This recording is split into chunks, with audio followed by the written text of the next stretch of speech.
வணக்கம். இன்றைக்கி என்ன சமையல்னு பார்க்கலாம் வாங்கம்மா. இன்றைக்கி சாம்பார் சாதம் செய்திருக்கோம்மா. ரொம்ப ஈஸியாகவும் சிம்பிளாகவும் சட்டுன்னு செய்துட்டோம். அரிசி பருப்பு காய்கறி எல்லாத்தையும் ஒன்றா வச்சு 4 விசில் கொடுத்து இறக்குனதுக்கப்புறம் புளித்தண்ணி கொஞ்சம் போட்டு மிளகாத்தூள் கொஞ்சம் போட்டு தாளிப்பு கொடுத்து இறக்கிடணும்மா. ரொம்ப அருமையாக இருக்குது.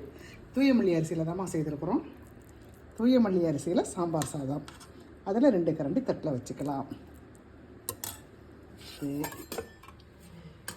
அவரைக்காய் பொரியல்மா.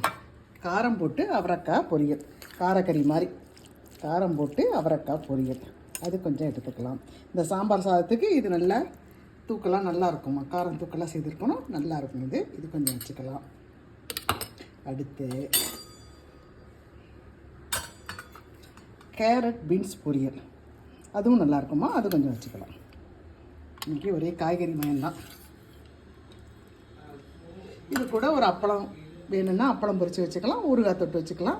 அந்த மோர் மிளகா வறுத்து வச்சாலும் சூப்பராக இருக்குமா. இன்றைக்கி எங்கள் வீட்டு சமையல் தூயமல்லி அரிசியில் சாம்பார் சாதம், அவரைக்காய் காரம் போட்டு பொரியல், பீன்ஸ் கேரட் பொரியல்மா. பிடிச்சிருக்கவங்க லைக் பண்ணுங்கள், ஷேர் பண்ணுங்கள், கமெண்ட் பண்ணுங்கள். தேங்க்யூ.